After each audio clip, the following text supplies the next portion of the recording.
thanks for clicking on the video. In this trek, we talked about collective, and we're joined by 3 special guests. First is Sarah Rose, who is a board member of our community, as well as Giordano's EOL, and Rebecca Evan, who are both venture philanthropists at an organization called New Profit. And we discuss provocations such as a nation can be a collective, and ask questions like, what reminds us of what unites us as a collective? And without further ado, enjoy the trek. Hello everyone and welcome to The Trek. The Trek is a Civics Unplugged series where community members participate in meaningful discussion on topics that are too often neglected when thinking about building the future. Through prompting questions and provocations, we venture together into complex but important conversations related to building the future and democracy. We understand that this work requires ongoing dialogue, but it's a journey worth trekking through. I'm Madison. I'm a high school senior from Verdigris, Oklahoma, joined by some of our community members and special guests, which you will hear from in just a moment.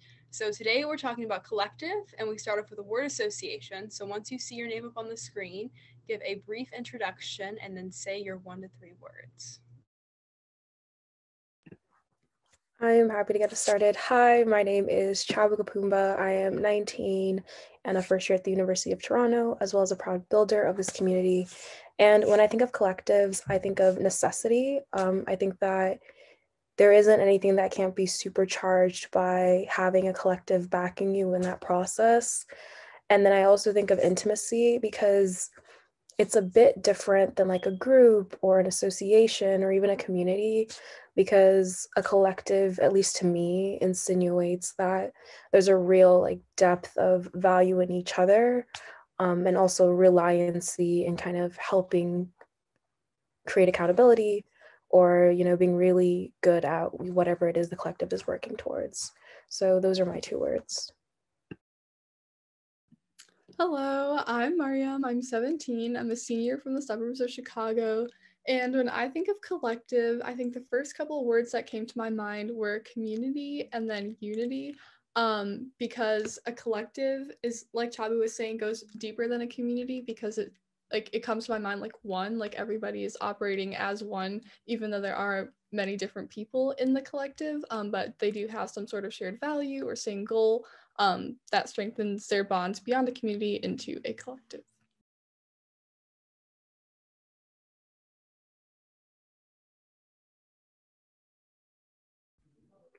Dario.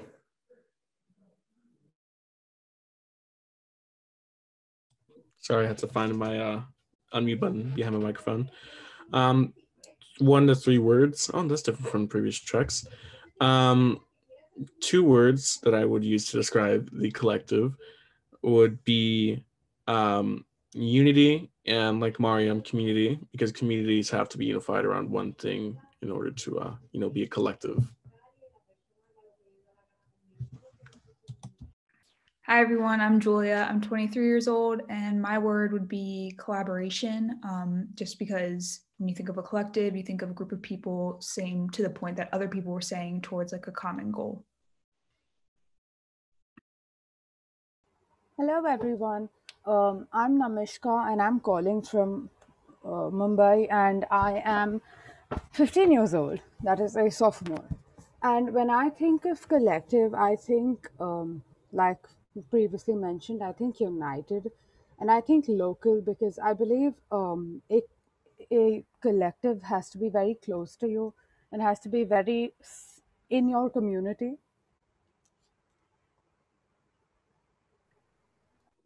Hey all, I'm Sarah. I'm in St. Louis, Missouri. I am 26. I'm a community organizer and work in housing and in mutual aid in St. Louis. And 2 of the words I think of are building, because I think anything that collective has to be additive and go towards something, even if that something is just being collective. And the other one I had and is gone. So, you know.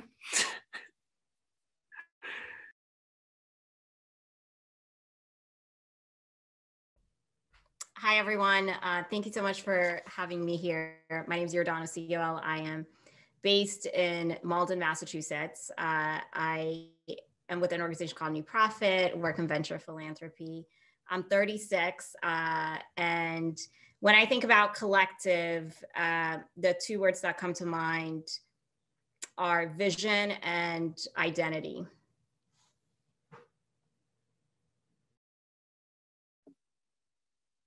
Hi, everyone. I'm Rebecca Evan. I work with Jordanos at New Profit. I'm based north of Boston in Manchester, Mass. I think what's coming to mind for me is conversation and empathy when I think of collective.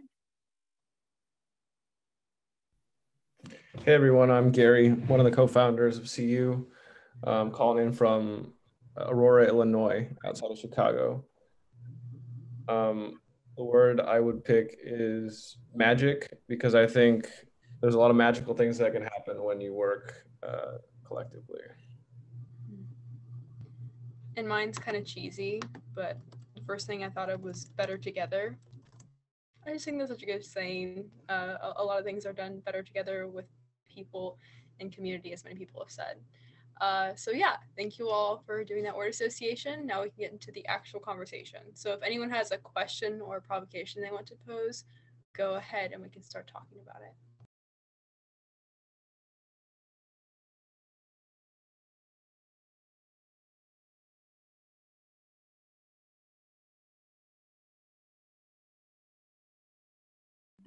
Okay, well, this is something that we've kind of touched on a little bit already, but I'd be curious to hear everyone's thoughts on this. But what differs a collective from just another group or a community or a group of people working together?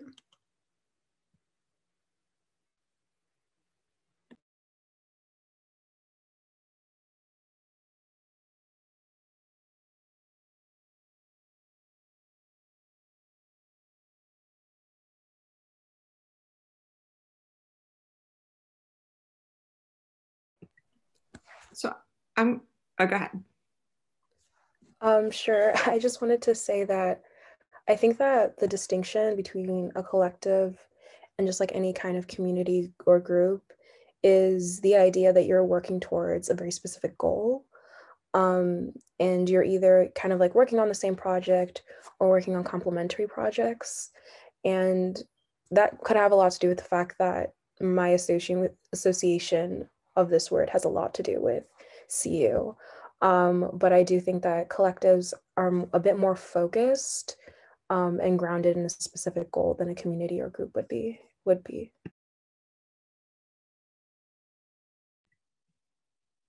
My thought on the difference is that it's one of power sharing and of decision making.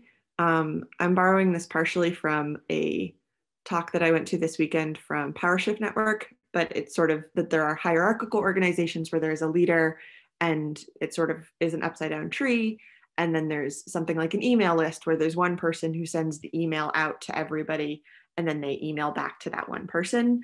Versus in a collective, there's sort of a shared ability to craft what the decision making is going to look like, who does it, how they do it, towards what that looks like. And that doesn't necessarily mean that that is true of everything that imagines itself as a collective.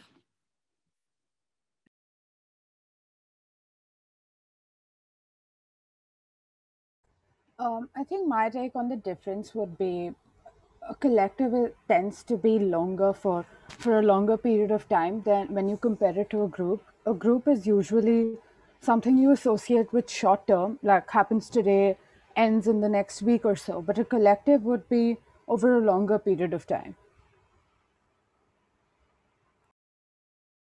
I also feel like collectives are more strategic, like playing into the group's strengths, like individually each person involved, while like for a group, for example, like a school project or whatever it is, there's less leeway with that and you kind of just have to go with the flow, but yeah, more strategic.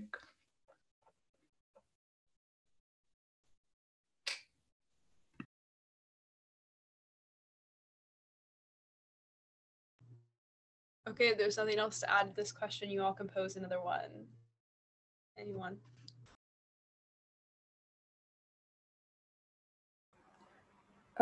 I have a question. How fast and what in a collective can make the whole group or collective negative? and not profitable to anyone working in the collective?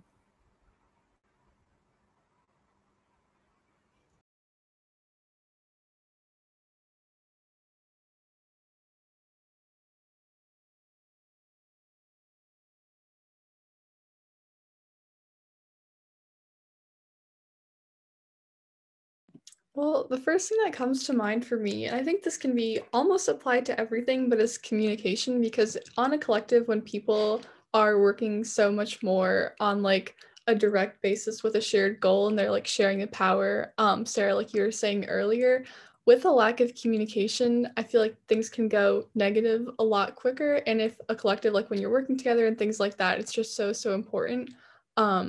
To have like open communication and be like honest and transparent about like things that are happening within the collective and outside the collective, like not only for the people who are working within it, but like also to the people who are supportive of the collective's goals and things like that.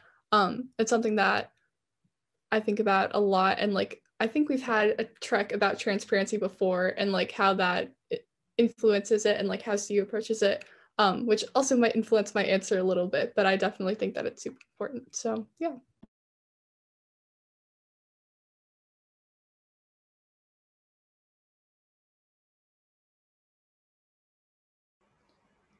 I have something to, I mean, I have a follow-up question to Mariam's answer. Um, when you look at digital form of communication, it is very open to interpretation. Like if you write an email to someone, that it's very the window of interpretation is very open. The tone of the message is not. I mean, the reader cannot understand what message, the tone of the message the writer must have written it in.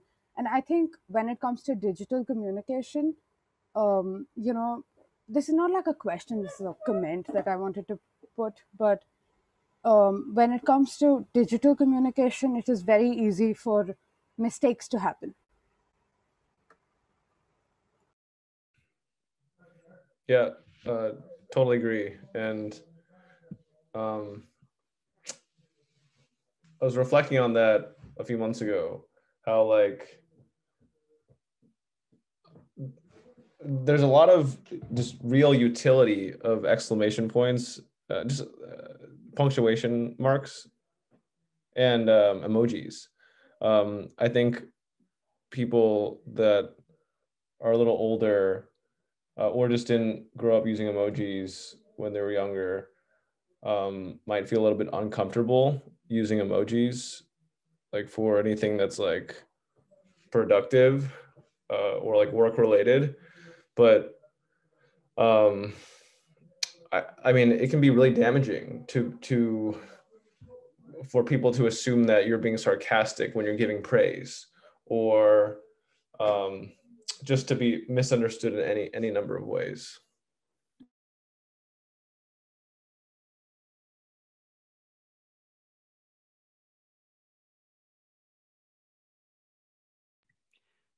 And I think that goes, oh, sorry, go, Darielle, if you had something. Oh, no, you go ahead. I'm still thinking about my response. Cool. The only thing I was going to say is one thing that feels inherent to a collective is shared language and collective language. And so that can be maybe as simple as English or a particular language, but I think more so is like that everyone is on the same page. And to go to the previous point about communication, about what each of these things actually fully mean and what the goals fully are. There's a lot of books about cults in the 80s, and they like used particular language, and some of them had a different understanding about what that meant or how much they fully believed in the things that they were espousing or what the power dynamics were going to be of that. But some of those collectives are still around. Like there's still a ton of intentional communities that do have a sort of almost cult-like shared language about what things mean to them and their use of the words. I think to also add to that, I want to say that things have to be mutual. So like mutual learning or, you know, any feedback or conversation that happens has to be done with the understanding that this is not only good for you, but like also good for me, if that makes sense. And I think that when you kind of cultivate mutual learning or like mutually beneficial experiences for everyone in the collective, it promises for good continuation. Because you also don't want to end up in a situation where like people are over investing on one side and not feeling like they're also getting things out of the collective. Like it has to be mutual throughout.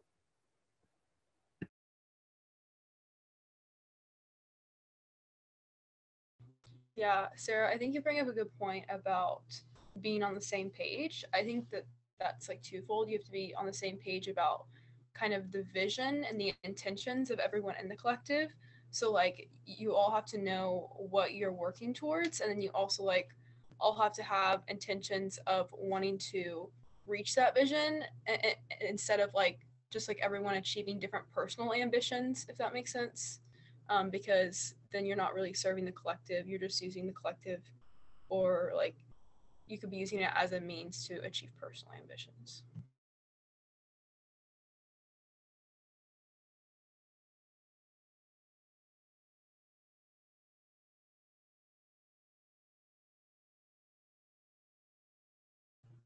Anything else to add on to this one? Perhaps the collective shifting away from its goal. Not people don't really agree on everything. So when you shift away from that core mission and start addressing other things where people may not agree with each other, the collective may just be lost. That's a great point.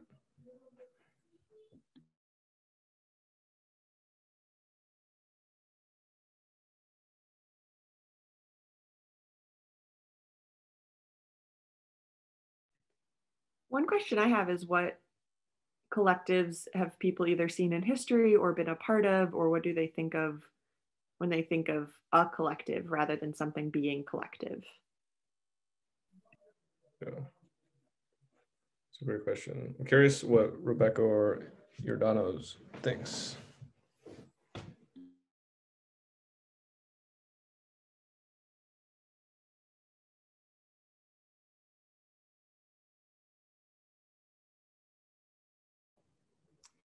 I'm mostly here to listen and learn, so I'm happy to give the floor back. But I think this idea of collective could be both empowering as well as polarizing, right? Depending on how you define it. And so, you know, a lot of the things that have been mentioned, I think this question around, you know, a collective versus our collective, right? So there's a sense of fragmentation that we're experiencing in our society right now where, you know, a certain group of people feel that they have a collective identity that could, you know, that might be under threat, or that legitimately could be under threat, or due to systemic racism and structural policies that have excluded certain people from having, you know, full rights in our democratic system. And so I think it depends on how we think about collective. It's really about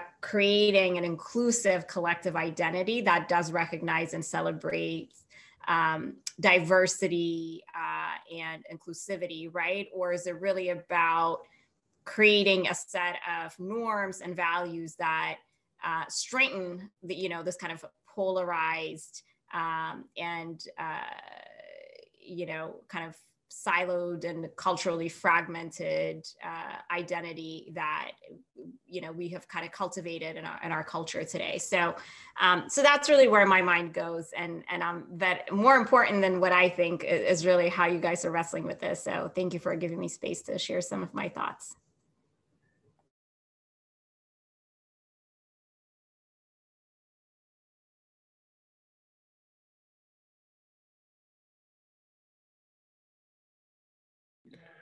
I guess what your point just now made me think of was how there's a lot of collectives, there's a lot of like, you know, tribes, political tribes that like, it almost feels like over half of their identity is based in opposition to other collectives or perceived collectives. So yeah, I guess coming into this conversation, I wasn't so much thinking about like the the fragmentation aspect of collectives. But yeah, that's a huge thing. And you know, how many people in big elections are voting against someone instead of for something?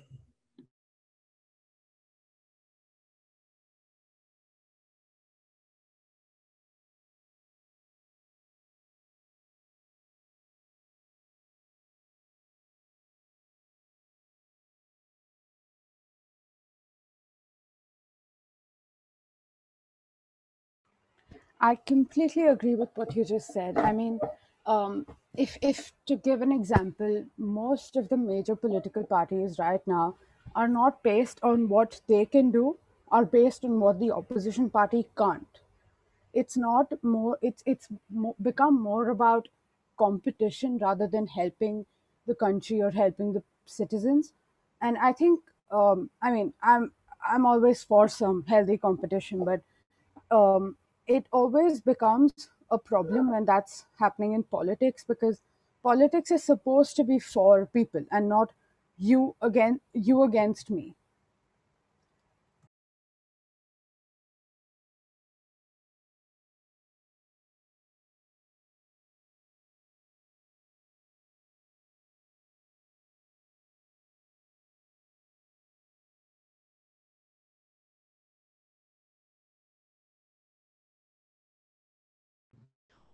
Any other responses or questions?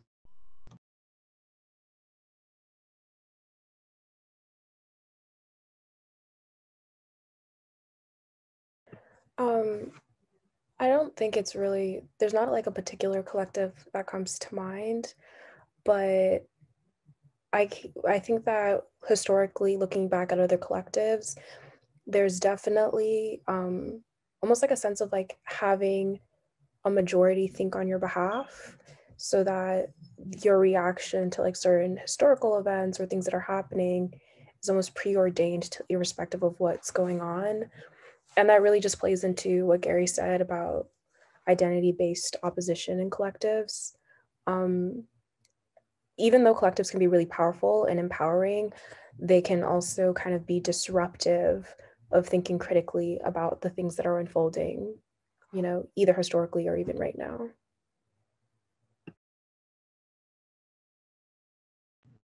Okay, this kind of makes me want to pose a provocation, which will be: a nation can be a collective.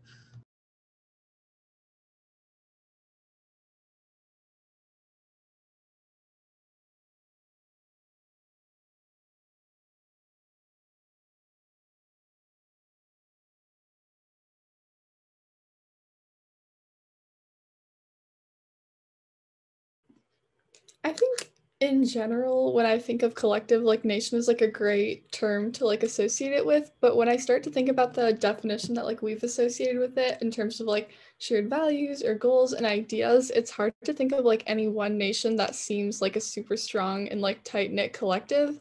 And that might just be because of like the time that we're living in or that I'm growing up in is like very polarizing. So I don't really necessarily have that perspective. But I think that they probably definitely could be a collective. And I think that at some very higher level, like big picture level, that nations agree on like certain core values. It's just different to like how people pursue those values.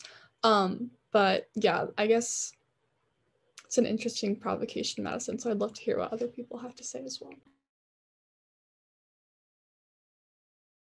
I really appreciate what Miriam said in the sense that it should definitely be a matter of shared values, just variances in how we attain those goals.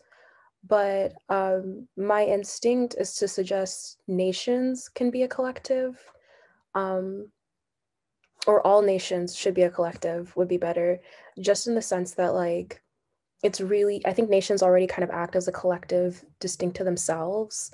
And that's not really conducive for flourishing across like on a more global spectrum, which is definitely something I'd love to see more of.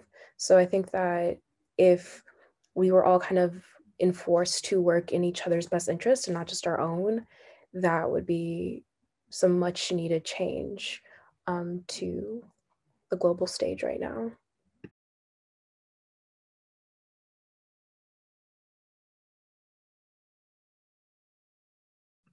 Yeah, I think like in America, I mean, ideally it's like we all want to create the best nation, but the like what has been said, the details of that kind of get confusing when so many people are involved, but like our shared goal is that we want to have the best nation that we can.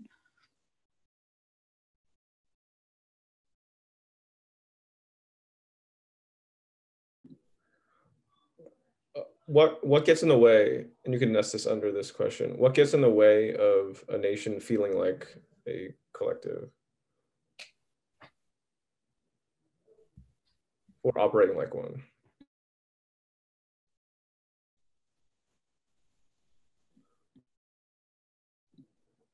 And one that I'll throw out first is how I think I bet every young generation feels this way, but like, I genuinely believe it certainly seems like the generational divides are perhaps unprecedentedly stark right now. Yeah, well, I feel like in any like collective or group in general, it's like for people to feel valued, they have to feel like they're heard. And if you feel like the other people involved in the collective or group aren't willing to hear you out, then that causes a lot of issues.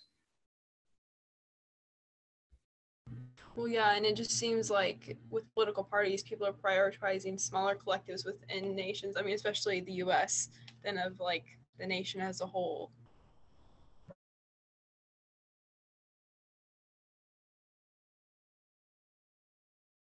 I also think that we almost like instinctually emphasize what we disagree on more so than like what we share in common.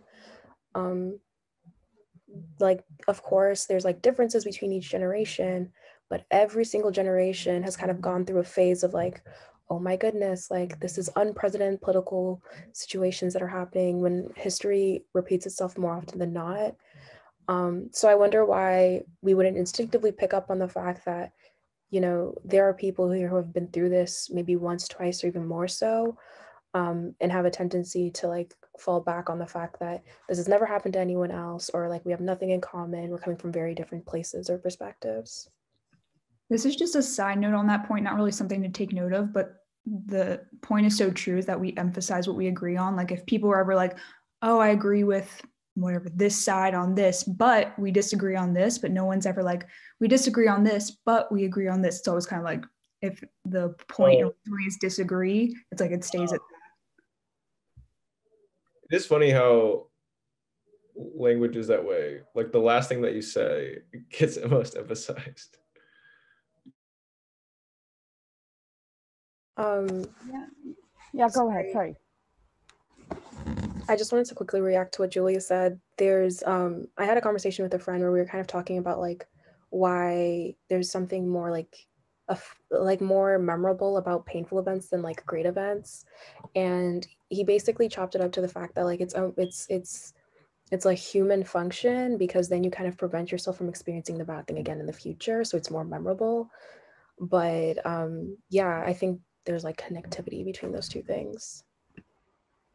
And I feel like when it comes to even when it comes to like individuals, you kind of forget the fact that we agree on a lot of things, even though we disagree on a few.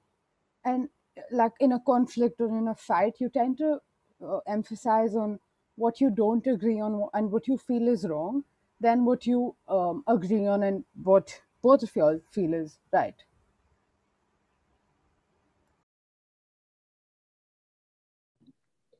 Heard this interesting phrase, which I just thought was really powerful because it's so simple, but it sums up a lot. I think politics really emphasizes conflict culture. So it feeds conflict, and it actually, like, you know, political consultants make more money when there's more conflict, right? Like there's a whole industry based on conflict. What is the, like, who are the players? What are the rituals and experiences that allow us to see what binds us together? I don't even know. Like, I actually love to pose that question. What are the sort of shared collective experiences that remind us what we share together? And before we move on, I saw Mariam, you were unmuted. Did you have anything to add? Yeah, just really quickly, I wanted to add that I think that besides like attributing it to like human nature, I think our society in general focuses on rhetoric that is like individual flourishing isn't conducive to like group flourishing or like our overall flourishing. So it kind of pits people like against each other in terms of like one person's success means somebody else isn't going to be successful. And that kind of like fuels a lot of focusing on where people disagree or where they're different versus like where they have connection. So I think that's just something to add there. But yeah, we can definitely go on to our next question. Okay, are we going on? Because I have something to add. Yeah, go ahead. Yeah, I mean, oh, well, yes. When you look at individual conflict and what Mariam put forward about one person's success does not mean another person's failure, but I feel like even when it comes to the way our education system is put, we're always against each other. How much marks, what's your percentage? How many marks did you get? We're always competing against somebody. We aren't, I mean, I feel as a society, we have blindsided the fact that um, if we put people against each other, inevitably they are going to fight. And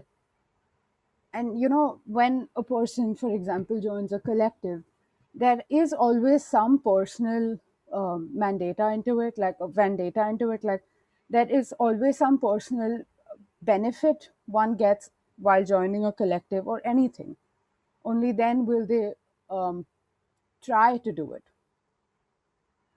Yeah, that's such a good point. It kind of just goes back to the point earlier as well. Like, for example, like the two-party system in general, it's like even if there is agreement, at the end of the day, they want to differentiate themselves and say, but this is what's different about us, and like kind of, again, pushing the polarization.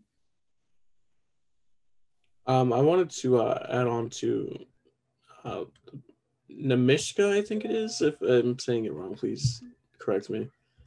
It's fine. It's fine. And the American educational system, a lot of kids applying to college like to think that they're competing against other students in the nation, when really you speak to any admissions counselor and they'll tell you you're competing against other kids in your high school. So the adding on to the education system, the college admission system is also developed to put people against each other. It's not just in the nation, but within their own class rank. Quickly on that, I'm an interviewer for the college that I went to, and I spend half of my interviews just telling folks that like you're actually super valid and important either way, and it doesn't matter what college you go to, and like also I have no power in this, so let's hang out. So like all of y'all remember that too. Like the name is like not the thing.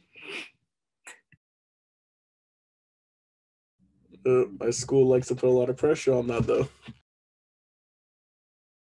Yeah, and I think like when you say that the American system of education is better or worse, I think globally we have to change the way we look at education, college, marks, percentage, all of the things that scare me today. Like I'm scared I would not get good marks in my exams and I can't go to a good college, but that doesn't mean I'm bad at something. I'm just scared that I won't be able to pursue what I want to pursue, but that doesn't mean I will fail in life. I think I need to keep telling myself that, and I think a lot of people need to keep telling themselves that.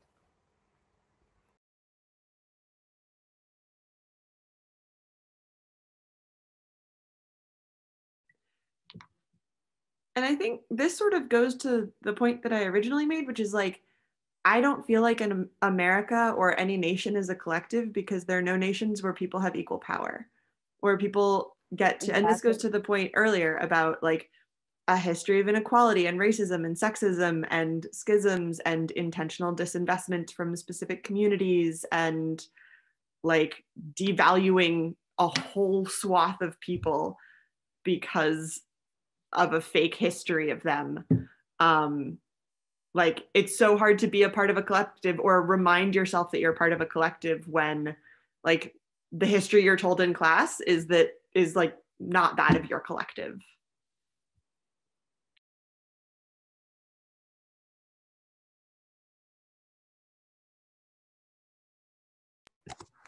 I think that's so powerful and so true. It's very hard to have a conversation where like manipulated narratives isn't integral to that conversation. And it's really funny because at the end of the day, you're almost trying to unite or connect with people who are imaginary, because that's like not a real version or depiction of reality of like who you're trying to connect with is. So it's like hard to build that connectivity with a stranger, or even like using the wrong language or not having like enough regard or respect to even know where to start or how to refer to people. I think that's a really good point.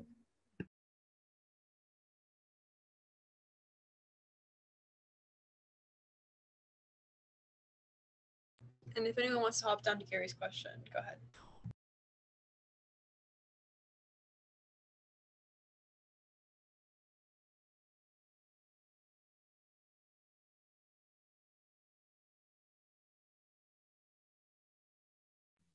Yeah, I think, I mean, correct me if I'm wrong, but a collective needs to have a leader, and this is where the role of the leader really comes into picture, because I think a leader is not supposed to know how to do stuff. Is supposed to know how to ensure that the people do stuff as in whatever the collective is supposed to do. And I feel that a leader has to keep reminding people of what unites them as a collective and what unites everyone as a collective, and keep motivating them, keep telling them that, keep showing them the right road to walk on. Yeah, and I think that right along with that is like when goals are accomplished, I think it was like when collectives feel most united, because it's like, I got to contribute, you know, we did this together, and look at this end product that we created. So yeah. Wow, what have we built together in America recently? A virus? And I mean, in some ways that is uniting. Like, now anyone I have some, like, no matter who they are, I have something to talk to about, like, oh, COVID, like we have a bunch of shared experiences, but not that it's a good product, just point. No, that's true, because like shared hurt is like what unites people the most. So in a way, definitely at first, that's what COVID was doing for everyone. Like 1 week? Yeah, for 1 week. I'm going to take a more positive spin and say that we are building momentum, especially in instances like the Georgia runoff, like, or yeah, like the entire country was like invested in Georgia. And like my little sister was like, did you see what happened in Georgia? I'm just like, first of all, you know where Georgia is. So I think that we are building momentum in some ways.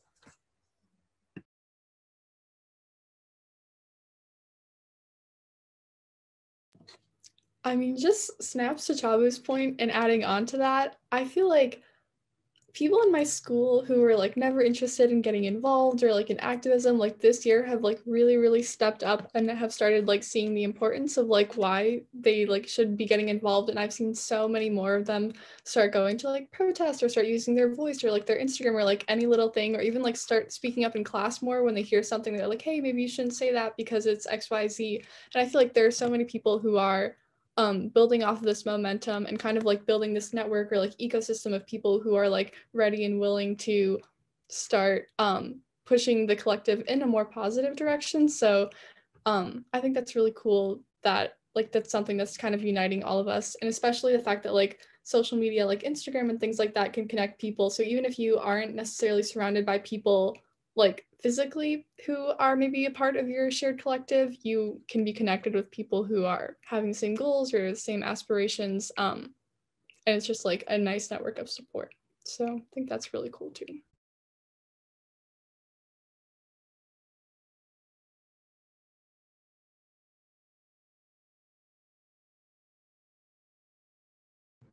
Anything else to add before we move on to reflection?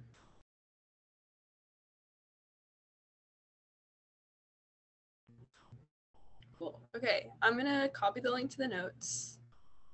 You all know the drill. I'm gonna share the link in the chat and you can look through them. And when you have your reflection ready, go ahead and shout it out. And I can go ahead and get us started. So basically, I'll admit, coming into this conversation, I almost saw community and collective as synonyms, but I really appreciate what's been said in terms of helping me make a distinction and just walking away thinking about how a collective is something that's like working towards a shared goal and has a set of shared values. And also I really resonated with what Sarah was saying about how the power is distributed, and that especially in relation to like having a nation ever be a collective. I mean, I think that's the spirit of democracy, right? But can we really ever be a collective?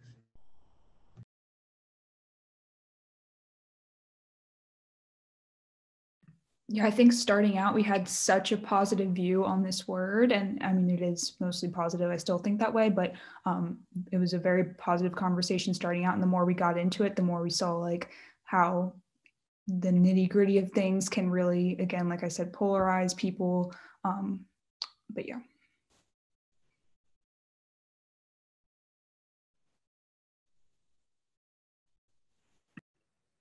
I'm also reiterating on Julia and Madison's point.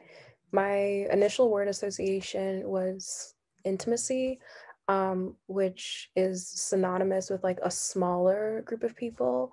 And so posing the task of a nation or nations being a collective, like talk about something that's insurmountable, but in that same breath, I do think that it's a necessary conversation because having really effective ways forward requires acting as a collective.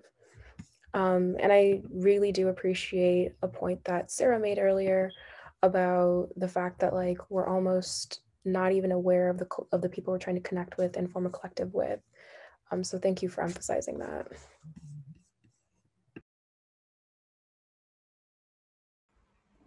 I feel like collectives are really, really important. And in the course of the entire conversation, I have really thought about things I never thought about when it came to a collective. Like, I never thought an entire nation could be considered as a collective in some terms.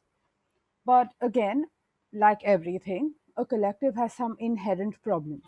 And I think once we are aware that problems exist, and once we are aware that these are the problems, we can, the, the task is like 50% done.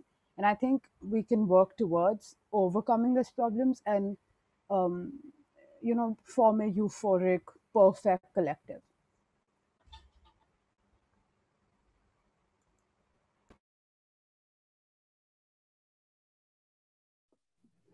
I definitely agree. And I think that, not to say that I discounted necessarily the power of collective, but I know that especially in like polarizing times, it's easy to just kind of like stick to who you are and like your group of people rather than trying to engage when it seems like conversation is fruitless and things like that.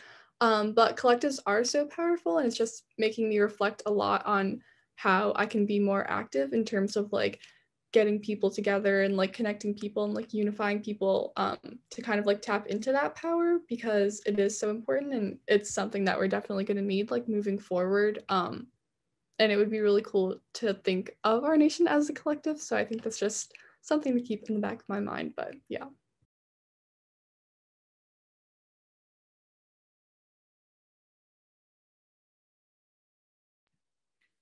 I've been thinking about Julia's point of whether you end with the disagreement or you end with the agreement, and which situations I use which of those.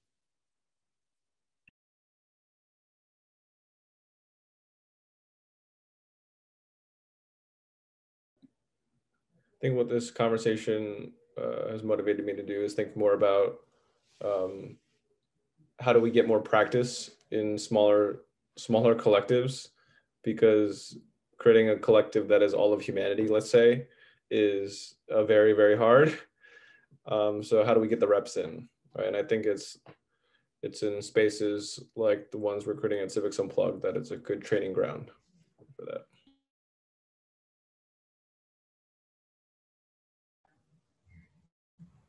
I will, Sorry, sorry, was please go ahead. just trying to jump in. No, go ahead. I wanted to build on Gary's point, because that was one of my takeaways, is that it,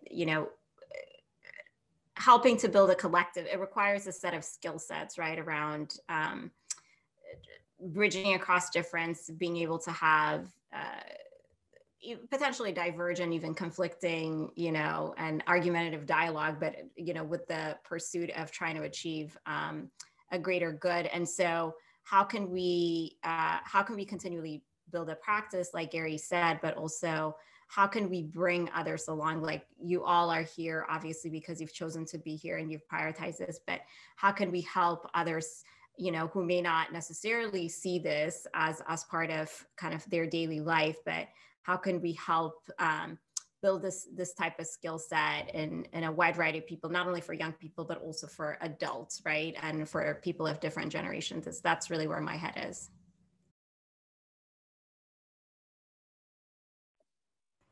I just want to build on Gary's point. I feel biologically, all of humanity is supposed to be a collective, because we are all working and moving towards a goal that is to live and to reproduce and then to die. Because biologically, that's the only three things we are supposed to do: to create more of us, to feed ourselves, and then eventually die and go ahead and yeah. I didn't want to get into the dark side.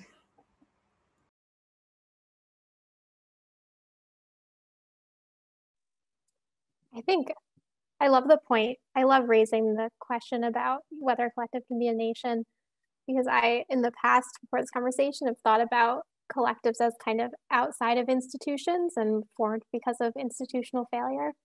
And I love the idea of, having the goal of like bringing that collective mindset into our institutions and using that as a force of change. And then to Chabu's point, I just love the idea of kind of like thinking about something like Georgia as a shared experience on which we can build a broader movement, regardless of kind of like which side, like what perspective we're coming at it from. So thanks a lot for having me, you guys. It's been a pleasure.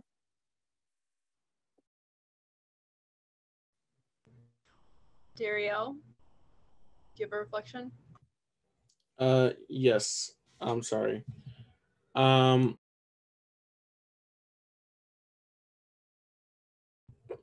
Sorry, I was muted. There could be several instances where a collective can be split, and there's several instances where a collective can be brought together. And as Nimishka mentioned, how a collective needs to have a leader, it's important for leaders to know when a collective can either split or come together.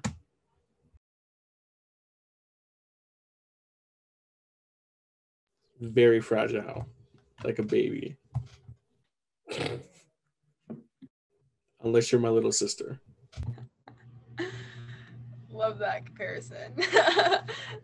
Okay, so if this was your first time on the trek, would love to hear about your thoughts on the trek overall.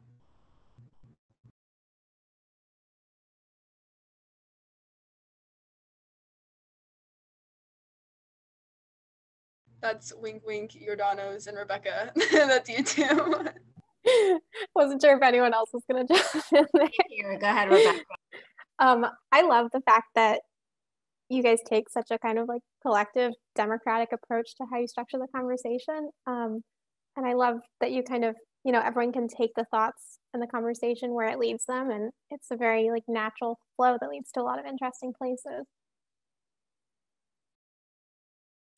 Yeah, first of all, just gratitude for inviting Rebecca and me to join you in what feels like a really intimate conversation. And, yeah, I mean, I love the structure of it. I think it's really well facilitated, but also leaves a ton of space for people to bring different perspectives and have really meaningful dialogue. So I know that I feel like I've learned a lot from today's conversation, and also just really appreciated seeing how you hold this space, particularly in a virtual setting, which can be at times challenging to have intimate conversations.